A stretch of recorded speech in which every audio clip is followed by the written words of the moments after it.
Bem-vindos a mais um episódio do Pode Ser Câncer. Para você que está chegando agora, o nosso objetivo aqui é falar de uma forma simples, descomplicada, acerca dos mitos e estereótipos do câncer infanto-juvenil. A gente vai falar de uma forma que você entenda, sem aquele peso que a palavra câncer carrega. Nós somos da Casa Durval Paiva, uma instituição que há 30 anos presta serviço à sociedade, atende crianças e adolescentes com câncer e doenças hematológicas crônicas. Durante esse tempo, mais de 2.000 famílias já passaram por lá. A Casa Durval Paiva transforma esperança em celebração. Eu sou Fernando Campos, sua causa motivadora da Casa Durval Paiva. Estou aqui para conduzir essa conversa e quero agradecer ao Senai por ceder o espaço de uma forma tão gentil e ajudar a gente a levar essa informação a mais pessoas. Hoje o nosso bate-papo, como sempre, vai ser muito esclarecedor. Vamos falar sobre o linfoma. E para conversar com a gente hoje, doutora Elione Albuquerque. Seja bem-vinda, doutora Elione. Se apresenta para a gente. Oi, sou Eliane Albuquerque, eu trabalho na Liga contra o Câncer, também trabalho no Hospital de Trauma do Estado, como hematologista, então lá dou meus pareceres para as crianças que têm sangramento, que porventura possa ter uma leucemia, Sim. e faço também parte da sociedade da SOBOP na diretoria. Então, mais um ano à frente para que a gente possa estar batalhando e tendo uma representatividade do Nordeste também na diretoria da Sociedade de Oncologia Infantil. Maravilha.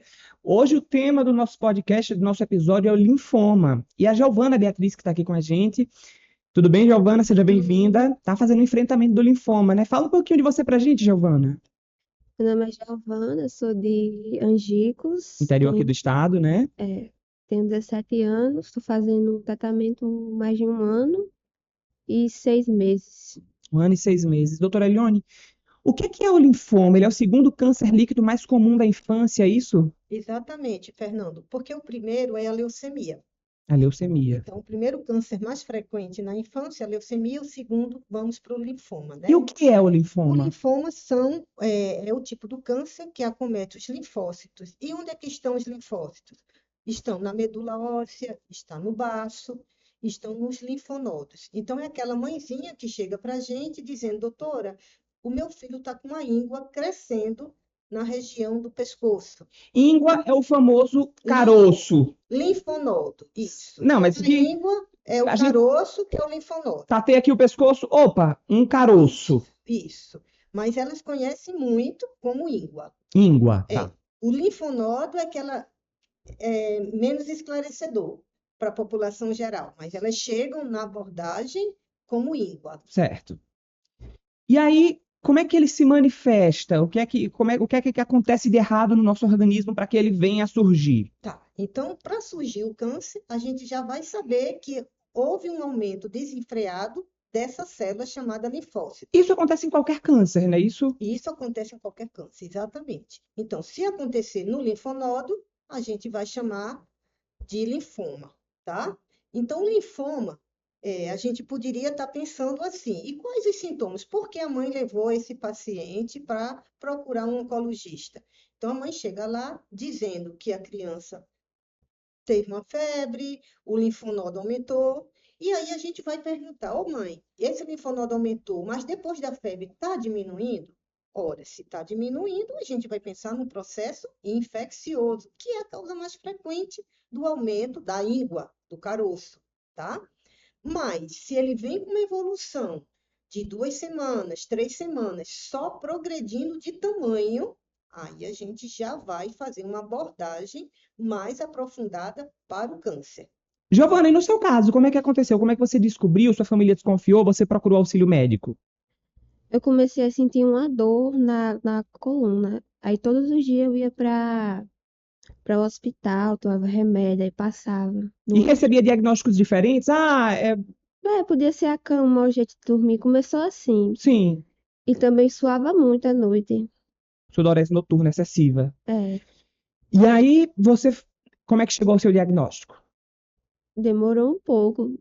Desconfiar de várias coisas, de tuberculose óssea, até que conseguiu. Até que chegou ao diagnóstico. É. Doutora Elione, qual é o exame necessário para se chegar a esse Tá, diagnóstico? eu acho que antes do exame, Fernando, a gente poderia estar batendo um papo sobre quais são os sinais e sintomas, para que a gente possa entender o que aconteceu com Giovana. Sim, Porque com certeza, porque os sinais e sintomas é do câncer em geral infantil, ele se confunde muito com com outras de doenças. doenças comuns da infância, Isso. né? E o que Giovana apresentou não foi logo uma íngua, não foi logo um caroço no pescoço, que é mais fácil de detectar. Então, ela apresentou uma lesão ali em região de vértebra, e por isso foi um modo atípico para que um pediatra, para que um outro especialista de outra patologia pudesse estar pensando. Mas, de maneira geral, pode ser uma febre, pode ser a sudorese noturna, a fadiga, a astenia e o aumento do gânglio, tá? Na Certo. região acometida, pode ser na região da axila, pode ser na região inguinal, a região inguinal é a virilha. Virilha. E quando a criança é levada ao médico, o médico vai palpar o abdômen, ou seja, a barriguinha, e pode detectar o baço crescido. Lembra que eu falei que os linfócitos estão aumentados? Sim. Então, os linfócitos ficam aumentados, O órgão cresce também, né? o O órgão baço, no caso. cresce, o baço No caso. cresce, o fígado cresce. Então, na Giovana, pelo que eu entendi, lá no começo do diagnóstico, há 1 ano e meio, não tinha fígado crescido, não tinha baço, não tinha os linfonodos, tinha uma dor que era realmente paravertebral, essa dor. Então, acaba mascarando muito, porque o câncer tem essa nuance de parecer com outros sintomas de outras doenças, inclusive uma tuberculose óssea. Certo. Que foi o caso da Giovana que desconfiaram a princípio, né? Mas Exatamente. e aí, investigaram e chegaram no diagnóstico. Com qual Tá. exame? Para investigar, no caso da Giovana, teve que fazer uma biópsia. Se fosse um linfonodo mais superficial do pescoço, né, da região cervical, que é o pescoço, a gente vai lá e aborda, retirando aquele linfonodo. Se ele tiver um conglomerado, a gente pode tirar só uma amostragem. E é através dessa amostragem, pelo estudo anatomopatológico, pela histologia, que a gente vai ver no microscópio qual célula está se diferenciando.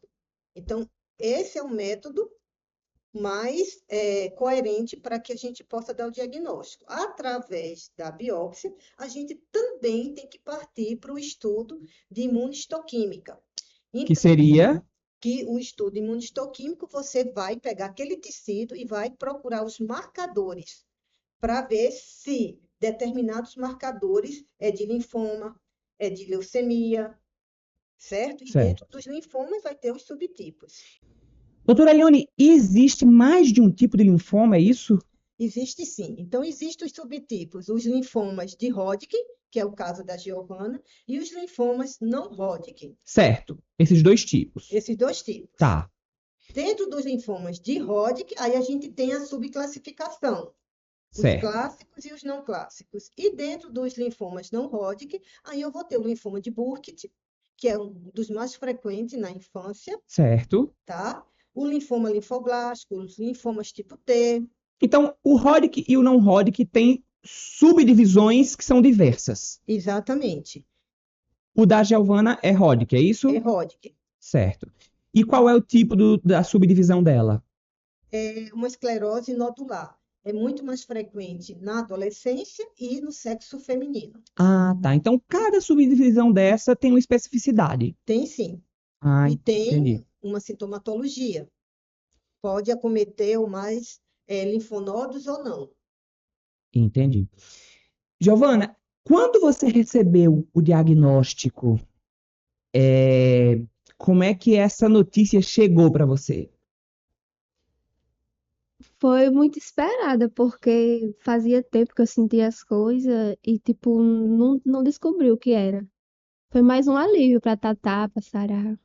Olha, essa é uma resposta um pouco inédita que eu recebo aqui, porque normalmente as pessoas vêm, poxa, foi um susto, foi inesperado. É claro que o câncer, ele assusta, né? Mas de uma certa forma você já vinha sofrendo há muito tempo com diagnóstico incerto, É, e ali você, pelo menos, pronto, agora eu sei para onde eu vou, não é isso? eu só sei como é que vai tratar. Maravilha. E, doutora Elione, a partir desse momento que Giovana recebeu essa notícia, o que é que ela teve que fazer? Qual o tratamento? Tá, então a gente tem que estadiar, tá certo? Então, Primeira coisa chegou a biópsia, vamos estadiar. O tumor está localizado só naquele sítio primário ou o tumor acometeu outras partes do corpo? Então, estadiar é descobrir a região que o tumor está. É a metástase, tá certo? Estadiar é ir além do sítio primário. O sítio primário você sabe que você foi lá e biopsiou. Certo. Mas aí, como é que está esse pulmão? Como é que está a medula óssea dela? Foi afetada?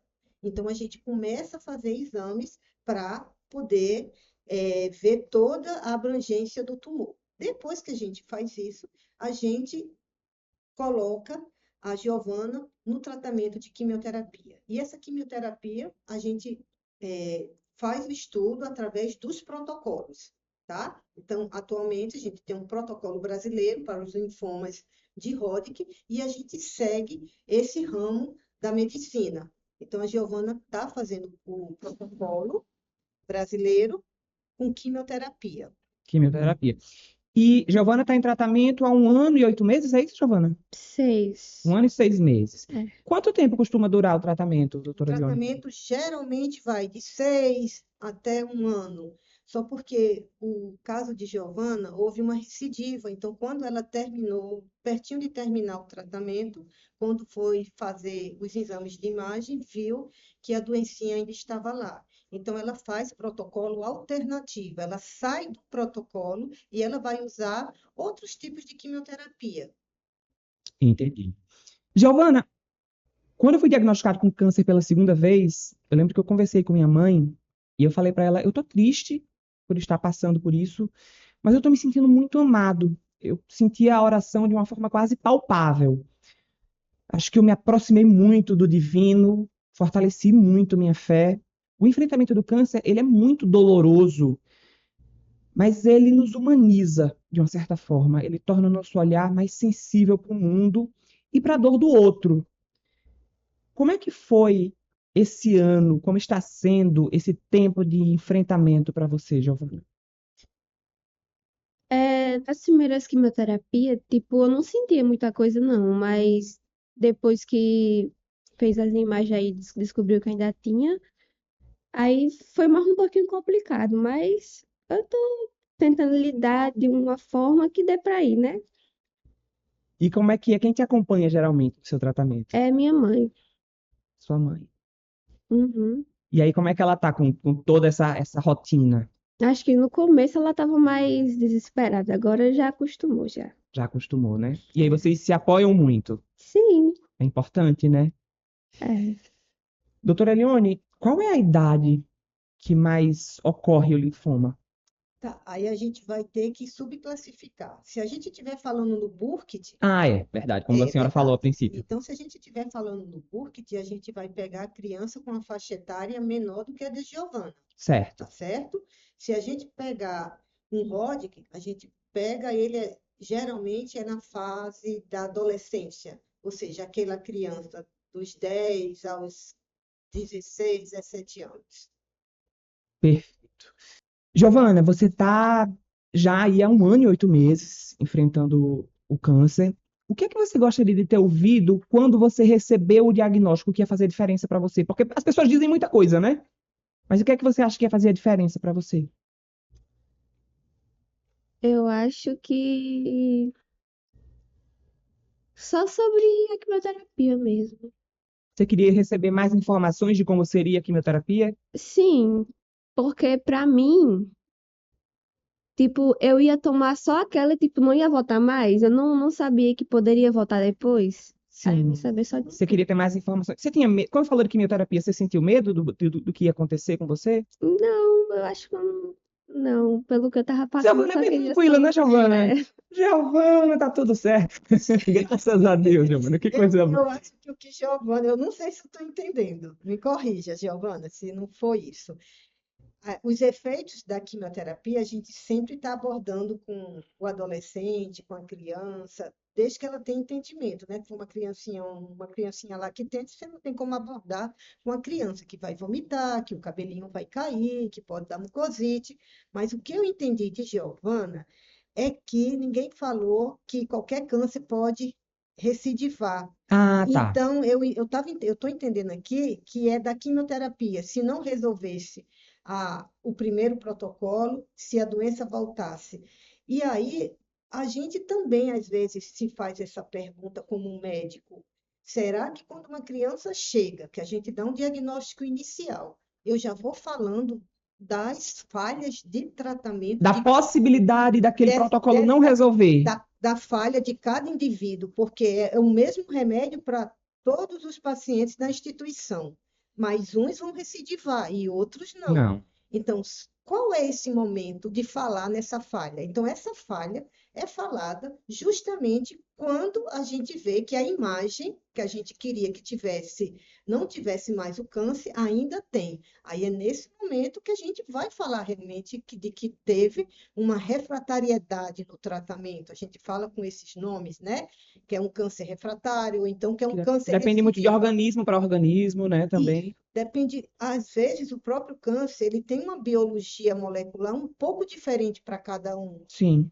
Então, a dúvida que a Giovana está tendo não foi de dizer assim, ninguém falou que a quimioterapia faz vomitar, faz deixar a gente cansado, que realmente dá uma fadiga, que vai cair o cabelinho. Não, não acho que foi nisso. É isso que você É quis isso mesmo, dizer? Giovana? É, porque, tipo, como eu fiquei sabendo que esse câncer tem 70% de chance de cura, aí pra mim ia ser algo rápido, entendeu? Entendi. Mas é isso. Estamos na luta, todo mundo aqui na torcida por você. E vai dar tudo certo, a gente tem certeza disso, não é isso, doutora Elione? Exatamente. A gente sempre, eu falo para eles, não perde a esperança, não perde a fé. E a ciência, a gente está sempre buscando algo para fazer por E vocês, sempre avançando a ciência, né? sempre avançando. Então, está aí os congressos, está aí as pesquisas. Então, mantenha a fé, mantenha a esperança. E não é à toa que todo carnaval, todo São João, todo Natal, eu estou toda enfeitada. Eu não sou médica nesse dia. Eu realmente peço até que as festividades sejam em outra oportunidade para que eu possa me enfeitar e viver com eles esse momento de alegria. Ah, você faz esse momento com seus Eu pacientes, se faço. fantasia. No São João, eu estou de matutinha. No carnaval, hoje, esse carnaval desse ano, eu me vesti da alegria, Do do Divertidamente. divertidamente. No Natal, eu sempre estou com orelhinha de Minnie. Então, assim, sempre tem algo para a gente fazer e fazer com eles. Com toda certeza. E essa humanização é muito importante, né? Como eu falei ali atrás, essa aproximação do divino, da fé, nos fortalece muito também. Também, não só isso, né? Mas é bem significativo. Doutora Eliane, para a gente terminar, para a gente concluir aqui esse nosso bate-papo, queria que você reforçasse os principais sinais e sintomas do linfoma, mas também do câncer infantil no geral. O que é que a população precisa estar atento? Tá. Então, aquela anemia que você vê que a criança se alimenta direito, mas está tendo anemia. Aquela mancha roxa que você está vendo que não é de uma pancada, aquela criança que está com sudorese noturna, até o prurido, que é a coceira, o linfoma pode apresentar, porque as células do linfoma de Hodgkin, elas liberam umas substâncias chamadas citocinas, e aí pode dar aquela coceirinha no corpo. Então, tudo isso são sinais e sintomas que a gente tem que estar atento. O aumento do volume da barriga. Então, em outros tipos de câncer, como no tumor renal, às vezes a mãe dando banho, ela que percebe, não foi o médico que percebeu, foi a mãe que percebeu que a barriguinha está aumentada e notou um caroço ali na barriga. Então, são esses sinais e sintomas que a gente tem que procurar um pediatra. Não precisa se alarmar. Vai no pediatra, o pediatra tem conhecimento para fazer a triagem se esse ou aquele paciente deverá passar pela oncologia. Maravilha, doutora Eliane, muito obrigado mais uma vez pela sua presença, foi extremamente esclarecedor. Obrigada a você, Fernando. Obrigada à Casa de Apoio de estar sempre dando um apoio a essas crianças, às famílias de modo geral. Então, a gente fica muito satisfeito em saber que a gente está prescrevendo uma medicação, mas, em contrapartida, essa criança vai ter um tratamento psicológico, odontológico, uma alimentação adequada, uma nutrição, vai ter uma escola dentro da Casa de Apoio. Então, eu fico assim encantada com tudo que a Casa de Apoio tem nos oferecido para poder dar continuidade ao tratamento. Eu agradeço em nome da Casa Durval Paiva. Essa luta é nossa, né? Essa luta é nossa, é pelas nossas crianças. Giovana, Muito obrigado. Você é maravilhosa. Você tem um jeito tranquilo de falar, menina. Muito obrigado pela sua participação, tá bom? Tá, obrigada, você também. Nós ficamos por aqui com mais um episódio do Pode Ser Câncer. Nos encontramos todo dia 30, às 18 horas, no YouTube e no Spotify. Aproveito para agradecer mais uma vez meus parceiros, Senai, que cede esse espaço maravilhoso para que a gente faça essa conversa, esse bate-papo. E convido vocês a seguirem @Casa Durval Paiva em todas as redes sociais. Até a próxima!